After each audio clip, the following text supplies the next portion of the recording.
नमस्कार दोस्तों, स्वागत है आप लोगों का हमारे YouTube चैनल आर्ट इस सवाल के ऊपर।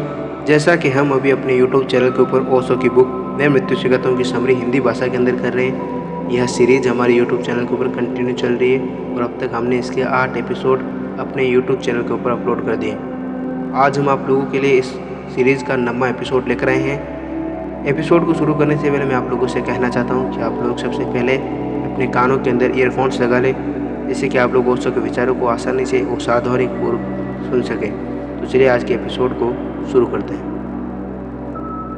पुराने ज़माने में रेलगाड़ियाँ नहीं थी। लोग घोड़ों की गाड़ियों से यात्रा करते थे, तो एक गांव से दूसरे गांव जाते थे, फिर वहां घोड़े बदल लेते थे क्योंकि घोड़े थक जाते थे। घोड़े बदल कर वह वापस कर देते थे और दूसरे घोड़े उस सराय से ले लेते थे। फिर आगे के गांव में घोड़े बदल लेते थे, लेकिन उन घोड़े बदलने वालों को ऐसा नहीं लगता था कि हम मर गए, हमारा फिर जन्म हुआ है, क्योंकि वे होश में बदलते थे। लेकिन कभी कभी ऐसा भी था कि कोई घोड़े वाला शराब पीकर यात्रा करता था, तो जब घोड़े वे बदल जाते थे, जैसे ही घोड़ा बदला जाता था, जब वह फिर गौर से देखता था और वह कहता, अरे ये सब बदल गया, ये सब दूसरा हो गया। मैंने सुना है कि कभी कोई शराब पीने वाला है, घुड़सवार ने यह भी कहा था कि कहीं मैं भी तो नहीं बदल गया हूँ। यह वह घोड़ा नहीं हो सकता, यह वह घोड़ा मालूम ही नहीं होता जिस पर मैं था। तो मैं कहीं दूसरा आदमी तो नहीं हो गया। जन्म और मृत्यु सिर्फ वाहन बदलने के साधन है, स्थान है जहाँ पुराने वाहन छोड़ दिए जाते हैं, थके घोड़े छोड़ दिए जाते हैं और ताजे घोड़े ले लिए जाते हैं। लेकिन ये दोनों कृत्य हमारी बेहोशी में हो जाते हैं, और जिसका जन्म और मृत्यु बेहोशी में है, उसका जीवन भी होश में नहीं हो सकता। उसका जीवन भी करीब करीब अर्ध बेहोशी में, अर्ध मूर्छित ही रहा है। तो मैं क्या कहना चाहता हूँ? मैं यह कहना चाहता हूँ कि मृत्यु को देखना जरूरी है, जानना जरूरी है, उसे पहचानना जरूरी है, लेकिन यह तो जब मरेंगे तब हो सकता है। मैं जब मरूंगा तब देख सकूंगा कि फिर अभी क्या उपाय है, और जब कोई मरेगा तब अगर देख सकेगा तो फिर समझना कि उपाय ही नहीं है, क्योंकि वह बेहोशी ही हो जाएगा मरते वक्त। हाँ, अभी एक उपाय है, अभी हम स्वेच्छा से मृत्यु में प्रवेश कर सकते हैं। और मैं आपसे कहना चाहता हूँ कि ध्यान या समाधि और कुछ भी नहीं है। ध्यान और समाधि स्वेच्छा से मृत्यु के अनुभव में प्रवेश है, जो शरीर के छूटने पर एक दिन अपने आप घटित होगी घटना।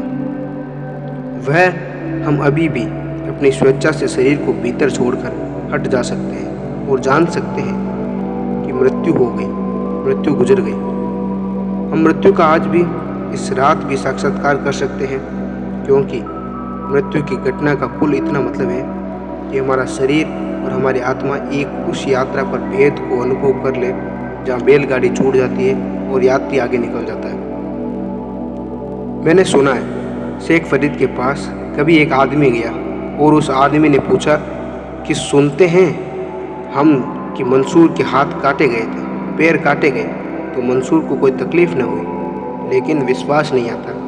पैर में कांटा गड़ जाता है तो तकलीफ होती है, हाथ पैर काटने से तकलीफ नहीं होगी। ये सब कपोल कल्पित कहानियाँ मालूम होती हैं। और उस आदमी ने कहा, यह भी सुनते हैं कि जब जीसस को सूली पर लटकाया गया तो वे जरा भी दुखी न हुए, और जब उनसे कहा गया कि कुछ अंतिम प्रार्थना करनी हो तो कर सकते हो, तो सूली पर लटकते हुए, कांटों से छिदे हुए, हाथों में कीलों से बिंधे हुए, लहू बहते हुए उस नंगे जीसस ने अंतिम क्षण में जो कहा वह विश्वास के योग्य नहीं है। उस आदमी ने कहा, जीसस ने यह कहा था कि क्षमा कर देना इन लोगों को, क्योंकि ये नहीं जानते कि ये क्या कर रहे हैं। यह वाक्य आपने भी सुना होगा, और सारी दुनिया में जीसस को मानने वाले लोग निरंतर इसको दोहराते हैं। ये वाक्य बड़ा सरल है। जीसस ने कहा है कि इन लोगों को क्षमा कर देना, परमात्मा, क्योंकि ये नहीं जानते हैं कि ये क्या कर रहे हैं। आमतौर से ये वाक्य को पढ़ने वाले लोगों को ऐसा समझते हैं कि जीसस ने यह कहा था कि ये बेचारे नहीं जानते कि मुझ अच्छे आदमी को मार रहे हैं, इनको पता नहीं है। नहीं, यह मतलब जीसस का न था। जीसस का मतलब यह था कि इन पागलों को ये पता नहीं है जिसको ये मार रहे हैं वे मर ही नहीं सकता। इनको माफ़ कर देना, क्योंकि इन्हें पता नहीं है कि ये क्या कर रहे हैं। ये एक ऐसा काम कर रहे हैं जो असंभव है। ये मारने का काम कर रहे हैं जो असंभव है। उस आदमी ने कहा कि विश्वास नहीं आता कि कोई मारा जाता हुआ आदमी इतनी करुणा दिखा सकता है। उस वक्त तो वह क्रोध से भर जाएगा। फरीद खूब हंसने लगे और उसने कहा कि तुमने अच्छा सवाल उठाया, लेकिन सवाल का जवाब मैं बाद में दूंगा। एक छोटा सा मेरा काम कर लो। पास में पड़ा हुआ एक नारियल उठाकर दे दिया उस आदमी को और कहा कि इसे फोड़ लो, लेकिन ध्यान रहे इसकी गिरी को पूरा बचा लाना, गिरी टूट न जाए। लेकिन वह नारियल कच्चा था। उस आदमी ने कहा, माफ़ करिए, यह काम मुझसे न हो सकेगा। नारियल बिल्कुल कच्चा है और अगर मैंने इसकी खोल तोड़ी तो गिरी भी टूट जाएगी। तो उस फकीर ने कहा, उसे रख दो। दूसरा नारियल उसे दिया जो कि सूखा था और कहा कि अब तुम इसे तोड़ लो, इसकी गिरी तो तुम बचा सकोगे। उस आदमी ने कहा कि इसकी गिरी बच सकती है।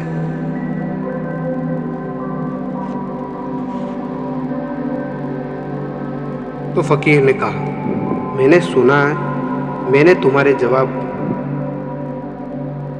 तो उस फकीर ने कहा कि मैंने तुम्हें जवाब दिया, कुछ समझ में आया?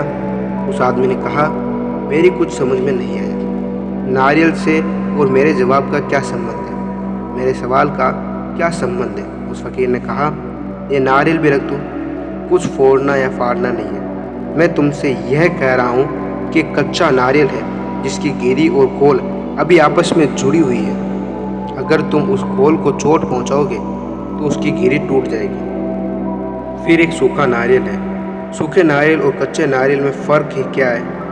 एक छोटा सा फ़र्क है कि सूखे नारियल की गिरी सिकुड़ गई है भीतर और खोल से अलग हो गई है। गिरी और खोल के बीच में एक फासला, एक डिस्टेंस, एक दूरी हो गई है। अब तुम कहते हो कि इसकी हम खोल तोड़ देंगे तो गिरी बच सकती है। तो मैंने तुम्हारे सवाल का जवाब दे दिया। उस आदमी ने कहा, मैं फिर भी नहीं समझा। तो उस फकीर ने कहा, जाओ मरो और समझो। इसके बिना तुम समझ ही नहीं सकते। लेकिन तब भी तुम समझ नहीं पाओगे, क्योंकि तब तो तुम बेहोश हो जाओगे। खोल और गिरी एक दिन अलग होंगी, लेकिन तब तुम बेहोश हो जाओगे। और अगर समझना है तो अभी खोल और गिरी को अलग करना सीखो, अभी जिंदा में। और अगर अभी खोल और गिरी अलग हो जाएं तो मौत खत्म हो गई। यह फासला पैदा होते से ही हो जाता है। हम जानते हैं कि खोल अलग, गिरी अलग। हम खोल टूट जाएगी तो भी मैं बचूंगा, तो भी मेरे टूटने का कोई सवाल नहीं, तो भी मेरे मिटने का कोई सवाल नहीं। मृत्यु घटित होगी तो भी मेरे भीतर प्रवेश नहीं कर सकती, मेरे बाहर ही घटित होगी। यानी वही मरेगा जो मैं नहीं हूँ, जो मैं हूँ वह बच जाएगा। ध्यान या समाधि का यही अर्थ है कि हम अपनी खोल और गिरी को अलग करना सीख जाएं। वे अलग हो सकते हैं क्योंकि वे अलग हैं। वे अलग अलग जाने जा सकते हैं क्योंकि वे अलग हैं। इसलिए ध्यान को मैं कहता हूँ स्वेच्छा से मृत्यु में प्रवेश, वॉलेंट्री एंट्रेंस इनटू डेथ, अपनी ही इच्छा से मौत में प्रवेश। और जो आदमी अपनी इच्छा से मौत में प्रवेश कर सकता है वह मौत का साक्षात्कार कर लेता है कि यह रही मौत और मैं अभी जिंदा हूँ। सुकरात मर रहा है, आखिरी क्षण है, जहर पीसा जा रहा है उसे मारने के लिए, और वह बार बार पूछता है कि बड़ी देर हो गई, जहर कब तक पीस पाएंगे। उसके मित्र रो रहे हैं और कह रहे हैं कि आप पागल हो गए हैं, हम तो चाहते हैं कि थोड़ी देर और जी लें। तो हमने जहर पीसने वाले को रिश्वत दी है, समझाया बुझाया कि थोड़े धीरे धीरे पीसना। वह सुकरात बाहर उठकर पहुंच जाता है और जहर पीसने वाले से पूछता है कि बड़ी देर लगा रहे हो, बड़े अकुशल मालूम होते हो, नए नए पीस रहे हो, पहले कभी नहीं पीसा?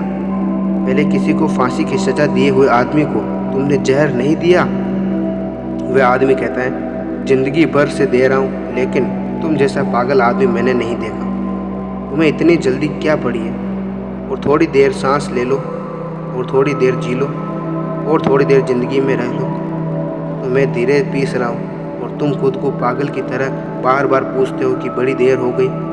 इतनी जल्दी क्या है मरने की? सुकरात ने कहा कि बड़ी जल्दी है, क्योंकि मैं मौत को देखना चाहता हूँ। मैं देखना चाहता हूँ मौत क्या है, और मैं यह देखना चाहता हूँ कि मौत भी हो जाए तो फिर मैं बचता हूँ या नहीं।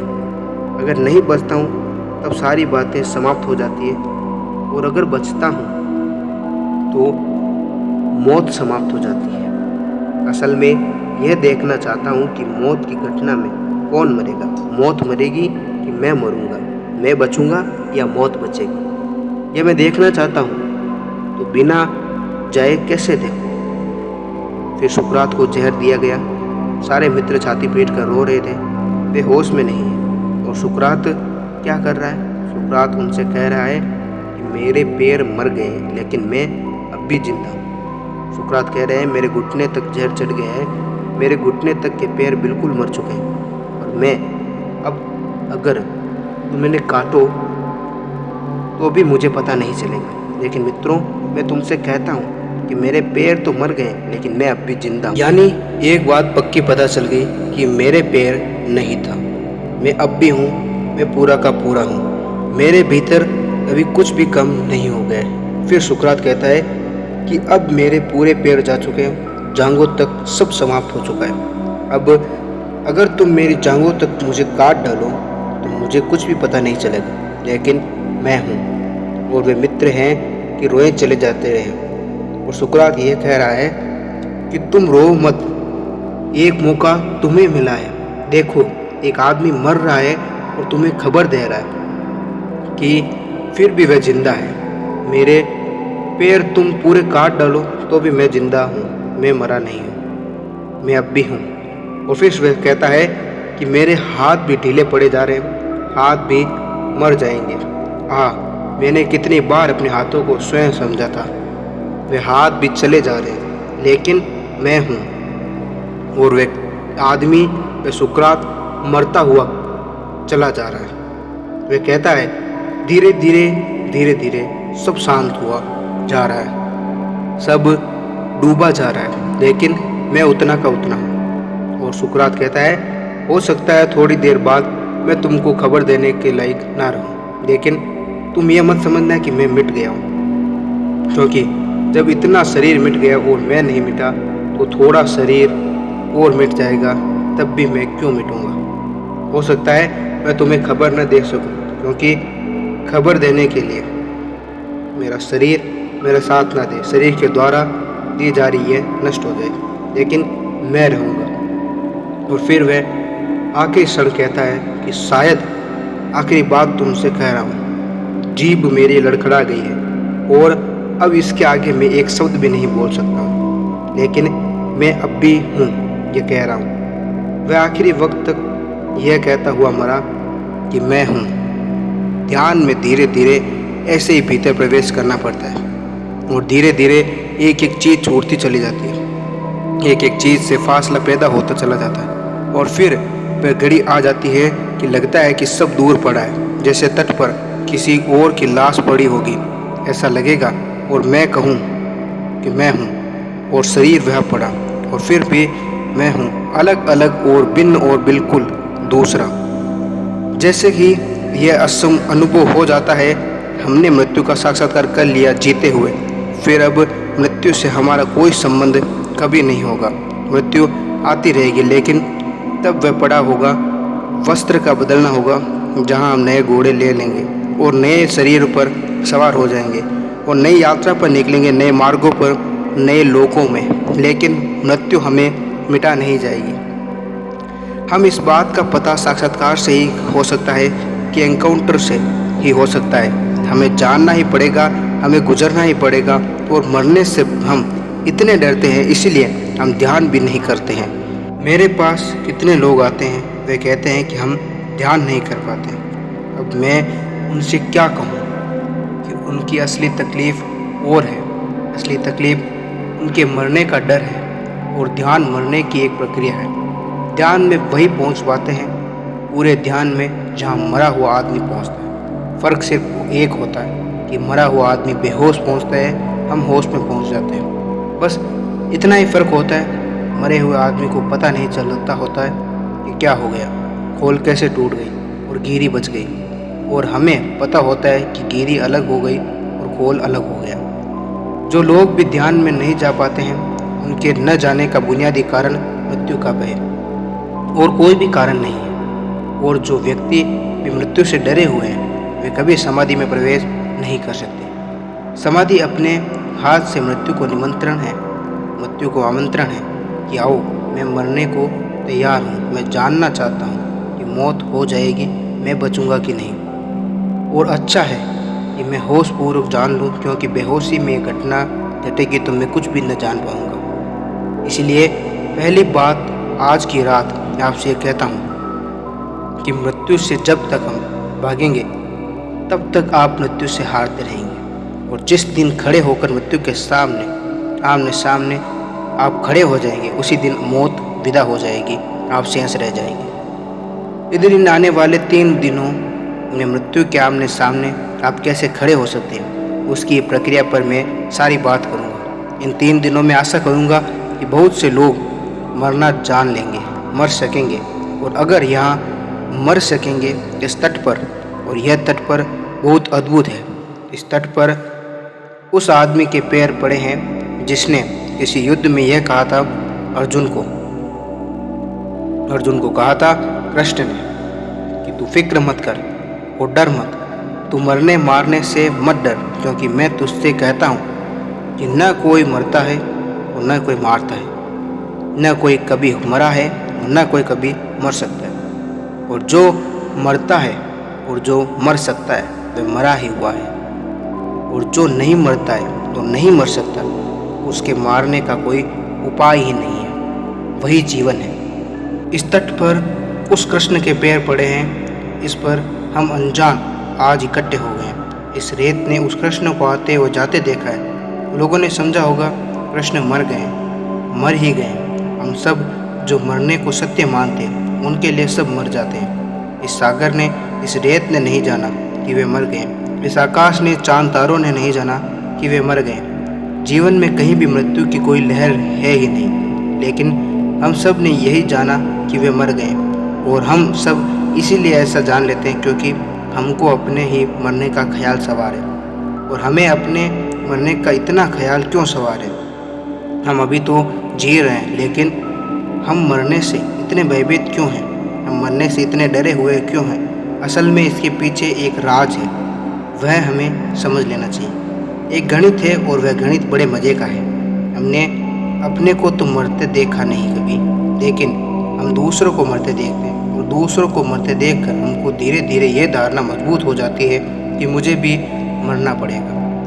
अब एक बूंद है और हजारों बूंदों के बीच में पड़ी है। सूरज की किरण आई और उस एक बूंद पर जोर से पड़ी और वह बूंद भाप बनकर उड़ गई।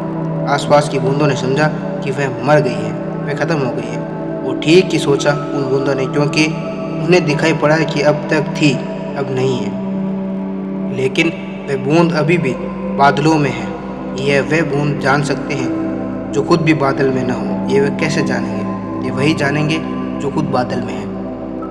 यह बूंद अरब सागर में जाकर फिर बूंद बन गई होगी। यह भी बूंदें कैसे जाने, जब तक कि वे खुद उस यात्रा पर न निकल जाए। आज के लिए इतने ही, मिलेंगे कल। तब तक आप लोग अपना ख्याल रखें।